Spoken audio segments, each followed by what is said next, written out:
7ನೇ ತಾರೀಕು ಶುಕ್ರವಾರ ಕರ್ನಾಟಕಾದ್ಯಂತ ಬಿಡುಗಡೆಯಾಗ್ತಾ ಇದೆ.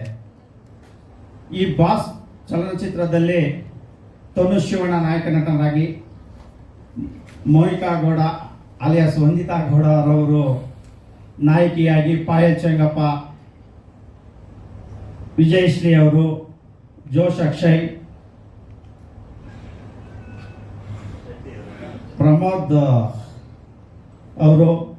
ಹಿರೇಮಠ ಅವರು, ನಮ್ಮ ಶೆಟ್ಟಿ ಅವರು, ಮನು, ಭೀಷ್ಮ, ಇನ್ನು ಉಮೇಶ್ ಅವರು, ಜೀವನ್, ಮಹೇಂದ್ರ, ಇನ್ನು ಅನೇಕ ಕಲಾವಿದರ ದೊಂಡೆ ಇದೆ. ಇವತ್ತು ಕೆಲವರು ಬಂದಿದ್ದಾರೆ, ಕೆಲವರು ಬಂದಿಲ್ಲ. ಎಲ್ಲರಿಗೂ ಕೂಡ ಸ್ವಾಗತವನ್ನು ಕೋರ್ತೇನೆ. ಇವತ್ತು ಈ ಬಾಸ್ ಚಲನಚಿತ್ರದ ಪ್ರೆಸ್ ಮೀಟ್ ಅನ್ನು ನಾವು ಕರೆದಿರುವ ಮುಖ್ಯ ಉದ್ದೇಶ ನಮ್ಮ ನಾಯಕ ನಟ ತನುಷ್ ಅವರು ಹೇಳ್ತಾರೆ. ಸರ್ ಬನ್ನಿ. ವೆರಿ ಮಚ್ ಬಂದಿರೋದಕ್ಕೆ. ಅವತ್ತಿಂದ ಇವತ್ತವರೆಗೂ ಸಪೋರ್ಟಿವ್ ಆಗಿದ್ದೀರಾ. ಬಾಸ್ ಸಿನಿಮಾ ಇದೆ, ಆಗಸ್ಟ್ 7ನೇ ತಾರೀಕು ರಿಲೀಸ್ ಆಗ್ತಾಯಿದೆ. ನಿಮ್ಮ ಆರೈಕೆಗಳು ನಮ್ಮ ಜೊತೆ, ಹಿರಿಯರ ಆಶೀರ್ವಾದ ನಮ್ಮ ಜೊತೆ ಯಾವಾಗಲೂ ಇರಬೇಕು ಅಂತ ಕೇಳ್ಕೊತೀನಿ. ಇವಾಗ ಕಮಿಂಗ್ ಟು ದ ಪಾಯಿಂಟ್, ಇವಾಗ ಏನು ಉದ್ದೇಶ ಇವತ್ತು ಪ್ರೆಸ್ ಮೀಟ್ ಇಂಪಾರ್ಟೆಂಟಾಗಿ ಕರೆದಿದ್ದು ಅಂತ ಹೇಳಿದ್ರೆ, ವಿಜಯಲಕ್ಷ್ಮಿ ಮೇಡಮ್ ಅವ್ರ ಹತ್ರ ನಾನು ಮಾತಾಡಿದೆ. ಸ್ವಲ್ಪ ದಿನಗಳ ಹಿಂದೆ ನಾನು ವಿಜಯಲಕ್ಷ್ಮಿ ಮೇಡಮ್ ಅವ್ರ ಹತ್ರ ಮಾತಾಡಿದೆ, ಫೋನಲ್ಲಿ ಮಾತಾಡಿದೆ. ಕೋರ್ಟಿಂದ ಕೇಸ್ ಮುಗಿಸ್ಕೊಂಡು ಬರ್ತಾ ಇರಬೇಕಾದ್ರೆ ಪ್ರಥಮ್ ಸರ್ ಹೋಗ್ತಾ ಇದ್ರು, ನಾನೇ ಕರೆದ್ಬಿಟ್ಟು ಮಾತಾಡಿಸ್ದೆ. ವಕೀಲರು, ಅಡ್ವೊಕೇಟ್ ಅವರು, ನಾನೇ ಕರೆದ್ಬಿಟ್ಟು ಮಾತಾಡಿಸ್ದೆ. ಸರ್ ಹಿಂಗೆ ಏನು ಅಂತ. ಅವರಿಲ್ಲ, ಸುಪ್ರೀಂ ಕೋರ್ಟ್ ಹೋಗ್ತೀವಿ ನಾವು ಅಂತ ಹೇಳಿದ್ರು. ಸರಿ ಸರ್ ಆಯಿತು, ನಿಮ್ಮ ಇಷ್ಟ, ಹೋಗೋಂಗಿದ್ರೆ ಹೋಗಿ ಅಂತ ಹೇಳಿದ್ರು. ಹಂಗೆ ಮಾತುಕತೆ ನಡೀತಾ ಇರಬೇಕಾದ್ರೆ ಕಾನ್ವರ್ಸೇಷನಲ್ಲಿ ತನು ಸರ್, ನಾನು ಟ್ರೈ ಮಾಡ್ತೀನಿ ಮೇಡಮ್ ಅವ್ರ ಹತ್ರ ಮಾತಾಡೋದಕ್ಕೆ, ನೋಡೋಣ, ಇಲ್ಲಿಗೆ ಸ್ಟಾಪ್ ಮಾಡೋಣ, ಇದನ್ನ ಎಂಡ್ ಮಾಡೋಣ, ಫುಲ್ ಸ್ಟಾಪ್ ಇಡೋಣ, ಇದಕ್ಕೆ ಬೇಡ, ಡ್ರ್ಯಾಗ್ ಮಾಡೋದು ನಮಗೂ ಇಷ್ಟ ಇಲ್ಲ. ಇದು ಸುಮ್ಮನೆ ಎಳ್ಕೊಂಡು ಹೋಗ್ತಾ ಇದ್ರೆ ನಿಮಗೂ ಲಾಸ್ ಆಗುತ್ತೆ, ನಮಗೂ ಒಂಥರ ಬೇಜಾರಾಗುತ್ತೆ. ಪರ್ಸ್ನಲಿ ನಮಗೆ ಯಾವುದು ಇದನ್ನ ಸಿನಿಮಾನ ಡ್ರ್ಯಾಗ್ ಮಾಡಬೇಕು ಅಥವಾ ಈ ಕೋರ್ಟು ಕೇಸು ಅಂತ ಓಡಾಡಬೇಕು ಅಂತ ಏನೂ ಇಲ್ಲ ಅಂತ ಹೇಳಿದ್ರು. ಸರಿ ಆಯ್ತು ಸರ್, ಮಾತಾಡಿ ಮೇಡಮ್ ಅವ್ರ ಜೊತೆ ಅಂತ ಹೇಳಿದೆ ನಾನು.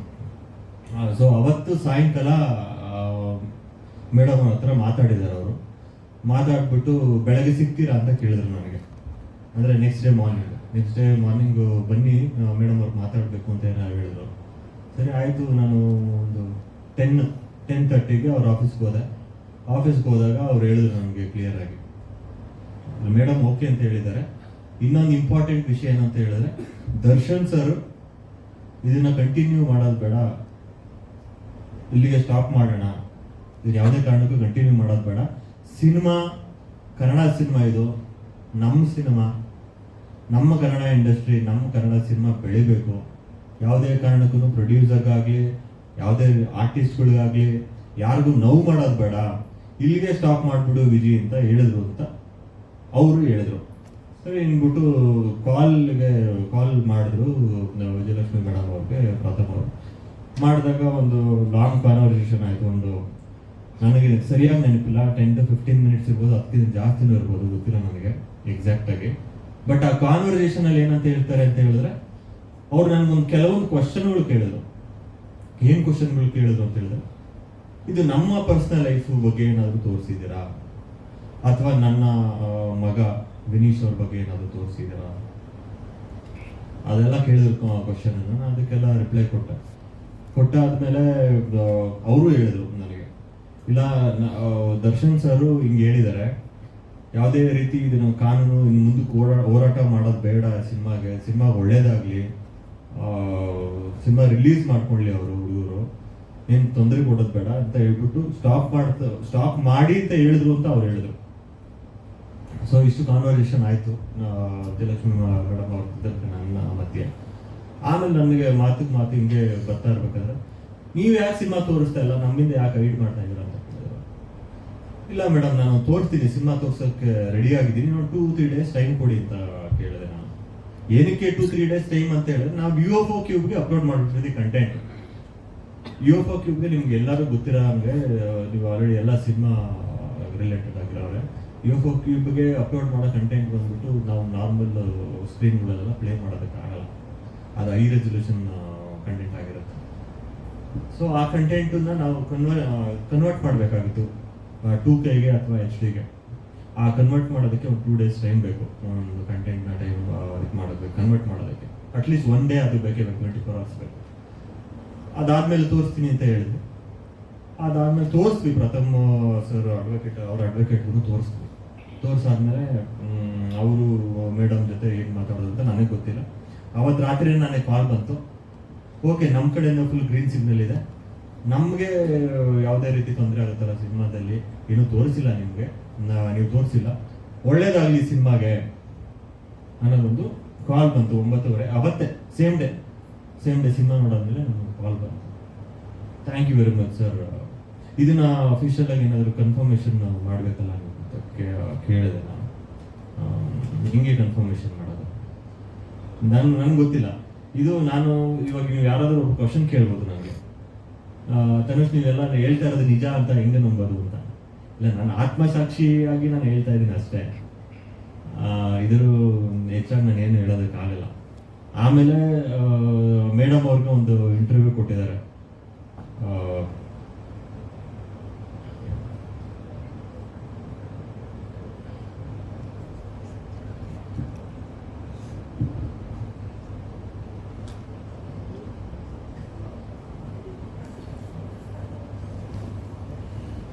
ಹೇಳ್ಬೋದು ಅಂತ ಗೊತ್ತಿಲ್ಲ ನನಗೆ. ನೀವು ಅಲ್ಲೆಲ್ಲ ಎಡಿಟ್ ಮಾಡ್ತಾ ಇದ್ದೀರಾ?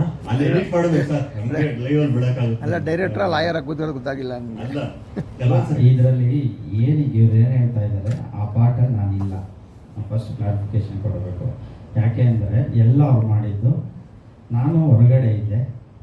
ಸೊ ಅವ್ರು ಮೀಟ್ ಆಗಿದ್ದು ಮಾತಾಡಿದ್ದಲ್ಲ, ಅವರು ನಿರ್ಮಾಪಕರಾಗಿ ನಾಯಕ ನಟರಾಗಿ ಹೇಳ್ತಾರೆ, ನಿರ್ದೇಶಕರಿಗೆ ಅದು ಸಂಬಂಧ ಇಲ್ಲ. ಒಂದು ವಿಶ್ವಾಸ ತಗೊಂಡ್ರೆ ಆಗೋಗಿತ್ತಲ್ಲ ಅವರಿಂದ.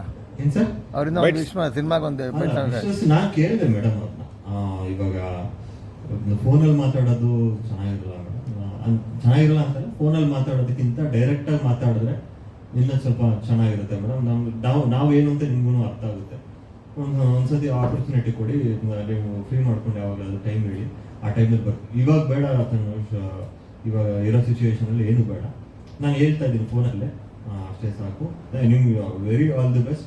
ನಿಮ್ಗೆ ದೇವ್ರು ಒಳ್ಳೇದು ಮಾಡಲಿ ಅಂತ ತುಂಬ ಒಳ್ಳೆ ಮನಸ್ಸಿಂದ ಅವರು ಅರಸಿದ್ರು ನಮ್ಮನ್ನ. ನಮ್ಗೆ ಅದು ಖುಷಿ ಆಗುತ್ತೆ. ಆ ವರ್ಡ್ಸ್ ನನಗೆ ಕಿವಿನಲ್ಲಿ ಯಾವತ್ತೂ ಇರುತ್ತೆ. ಆಮೇಲೆ ನಾನು ಇದನ್ನ ನನ್ನ ಫ್ರೆಂಡ್ಸ್ ಜೊತೆ, ಅಂದರೆ ನಮ್ಮ ಮಾಧ್ಯಮ ಮಿತ್ರಗಳ ಜೊತೆ ನಾನು ಅದನ್ನು ಶೇರ್ ಮಾಡಿಕೊಂಡಾಗ ಸರೋಜಾ ಮೇಡಮ್ ಅವರು ಕಾಲ್ ಮಾಡಿದ್ದಾರೆ. ಕಾಲ್ ಮಾಡಿಬಿಟ್ಟು ಅವರು ಮಾತಾಡಿದಾಗ ಅವ್ರಿಗೆ ಒಂದು ಸಣ್ಣ ಇಂಟರ್ವ್ಯೂನು ಕೊಟ್ಟಿದ್ದಾರೆ, ಆನ್ ಫೋನ್ ಇಂಟರ್ವ್ಯೂ ಕೊಟ್ಟಿದ್ದಾರೆ. ಪ್ರಥಮ್ ಅವರು ಅಡ್ವೊಕೇಟ್ ಪ್ರಥಮ್ ಅವರು ಅದನ್ನ ಇಂಟರ್ವ್ಯೂ ಕೊಟ್ಟಿದ್ದಾರೆ. ಅವರು ಒಂದು ಸುದೀರ್ಘವಾಗಿ ಅದನ್ನ ಬರೆದಿದ್ರು ಪೇಪರಲ್ಲಿ ಕೂಡ. ಅಷ್ಟೇ. ಇವಾಗ ಸದ್ಯಕ್ಕೆ August 7th cinema release ready ಇದೆ. ಇವಾಗ ನೀವು ಇಲ್ಲಿವರೆಗೂ ಕೈ ಹಿಡಿದು ನಡೆಸ್ಕೊಂಡು ಬಂದಿರೋ ಥರ ಇನ್ನು ಮುಂದಕ್ಕೆ ದೊಡ್ಡ ಇವಾಗ ಒಂದು ಆ್ಯಕ್ಚುಲಿ ಹೇಳ್ಬೇಕು ಅಂತ ಹೇಳಿದ್ರೆ, ನಾವು ಇವಾಗ ಬರೀ ಕೆರೆ ದಾಟಿದೀವಿ ಅಷ್ಟೇ, ಇವಾಗ ಸಮುದ್ರ ದಾಟಿಸೋ ಜವಾಬ್ದಾರಿ ನಿಂತು. ಸರ್, ಈಗ ಸುಪ್ರೀಂ ಕೋರ್ಟ್ಗೆ ಹೋಗಕ್ಕೆ ಅವ್ರು ನಿರ್ಧಾರ ಮಾಡಿದ್ರು ಅಂತ ಲಾಸ್ಟ್ ಪ್ರೆಸ್ ಮೀಟ್ ಅಲ್ಲಿ ಹೇಳಿದ್ರಿ. ಹೌದಾ? ಈಗ ಮೇಡಮ್ ಇದ್ದಕ್ಕಿದ್ದಂಗೆ ಈ ರೀತಿ ಡೈವರ್ಟ್ ಆಗಕ್ಕೆ ಹೆಂಗ್ ಕಾರಣ ಆಯ್ತು? ಮತ್ತೆ ನಿಮ್ಮ ಹತ್ರ ಮಾತಾಡುವಾಗ ಏನ್ ಅವ್ರಿಗೆ ಇದ್ದಂತ ಪ್ರಾಬ್ಲಮ್ ಅನ್ನೋಂಥದ್ದು? ಕಾಲ್ ರೆಕಾರ್ಡಿಂಗ್ ಅಂದ್ರೆ ಮುಂಚೆನೆ ಮಾತಾಡಿ ಕ್ಲಿಯರ್ ಮಾಡಿದ್ರೆ, ಸೊ ಈಗ ನಿಮ್ಗೆ ಇಷ್ಟೊಂದು ಸಮಸ್ಯೆ ಆಗ್ತಿರ್ಲಿಲ್ವಲ್ಲ, ಕೋರ್ಟ್ಗೆಲ್ಲ ಹೋಗೋದು, ಖರ್ಚು ಮಾಡುವಂಥದ್ದು? ಇಲ್ಲ ಸರ್, ನಾನು ಲಾಸ್ಟ್ ಬಿಫೋರ್ ಪ್ರೆಸ್ ಮೀಟ್ ಅಲ್ಲೂ ನಾನು ಹೇಳಿದೆ, ನಾನು ಮಾತಾಡಕ್ ಟ್ರೈ ಮಾಡ್ತಾ ಇದ್ದೀನಿ ಥರ್ಡ್ ಪರ್ಸನ್ ಮೂಲಕ. ಆದ್ರೆ ಅದು ರೀಚ್ ಆಗಿದೆಯೋ ಇಲ್ವೋ ಅಂತ ನನಗೆ ಗೊತ್ತಿರಲಿಲ್ಲ. ನಾನು ಫೋನಲ್ಲಿ ಮಾತಾಡಿದಾಗಲೇ ಗೊತ್ತಾಗಿದೆ ಅದು ರೀಚ್ ಆಗೇ ಇಲ್ಲ ಅಂತ. ಇನ್ನೊಂದು ವಿಷಯನೂ ಡಿಸ್ಕಷನ್ ಆಯ್ತು ಆಕ್ಚುಲಿ, ಅದು ಬೇಡ, ಅದನ್ನ ಯಾವುದು ಟಾಪಿಕ್ ತೆಗ್ದಿಲ್ಲ ನಾವು. ಸೊ ಆ ಡಿಸ್ಕಷನ್ ಬೇಡ.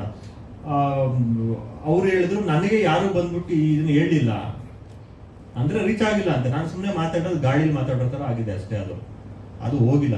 ನಾನು ಪ್ರಯತ್ನ ಮಾಡಿದ್ದೀನಿ, ಆ ಪ್ರಯತ್ನ ರೀಚ್ ಆಗಿಲ್ಲ ಅಷ್ಟೇ. ಸುಮ್ಮನೆ ಹೇಳಿದ್ದಾರೆ. ನನಗೆ ನಾನು ಮಾತಾಡ್ತೀನಿ ಅಂತ ಹೇಳಿರೋ ಪರ್ಸನ್ ಏನು ಮಾತಾಡಿಲ್ಲ ಅಲ್ಲೋ, ಅದು ವಿಚಾರ. ಆಮೇಲೆ ಸರ್ ಹೇಳಿದ್ರು ರೆಕಾರ್ಡ್ ಮಾಡ್ಕೊಂಬೋದಲ್ಲ. ಇಲ್ಲ, ನನಗೆ ಅದು ಆತ್ಮಸಾಕ್ಷಿ ಒಪ್ಪಲ್ಲ, ನನಗೆ ಮಾಡ್ಕೊಬೋದಾಗಿತ್ತು. ಅದು ಎವಿಡೆನ್ಸ್ ಆಗಿರೋದು. ನಾನು ಹೇಳ್ಬಿಟ್ಟೇ ಹೇಳಿದೆ, ನೋಡಿ ಸರ್, ನಾನು ಯಾವುದೇ ರೀತಿ ರೆಕಾರ್ಡಿಂಗ್ ಮಾಡ್ಕೋತಾ ಇಲ್ಲ. ಅವ್ರ ಅಡ್ವೊಕೇಟ್ ಅವ್ರ ಮುಂದೆ ಕೂತ್ಕೊಂಡು ನಾನು ಅವ್ರ ಫೋನ್ ಅವ್ರ ಮುಂದೆ ಇಟ್ಬಿಟ್ಟು ನಾನು ಯಾವುದೇ ರೀತಿ ರೆಕಾರ್ಡಿಂಗ್ ಮಾಡ್ಕೊಳ್ತಾ ಇಲ್ಲ, ಏನೂ ಇಲ್ಲ. ನನಗೆ ಅದು ಬೇಕಾಗಿಲ್ಲ. ನೀವು ಮಾತಾಡ್ಬಿಟ್ರೆ ಸಾಕು ನನಗೆ. ಮೇಡಮ್ ಅವ್ರು ಮಾತಾಡಿ ಹೇಳ್ಬಿಟ್ರೆ ಸಾಕು ನನಗೆ, ಅದು ಅವಶ್ಯಕತೆ ಇಲ್ಲ ಅಂತ ಹೇಳಿದೆ. ಇಲ್ಲ, ಮಾಡ್ಕೊಳ್ಳಿ, ತೊಂದರೆ ಇಲ್ಲ, ಅಂಥದ್ದೇನು ಮಾತಾಡ್ತೀವಿ, ಮಾಡ್ಕೊಳ್ಳಿ ಅಂತ ಹೇಳಿದ್ರು. ನನ್ನ ಆತ್ಮಸಾಕ್ಷಿ ಒಪ್ಪಲ್ಲ, ಅದಕ್ಕೆ ನಾನು ಮಾಡ್ಕೊಳಲ್ಲ.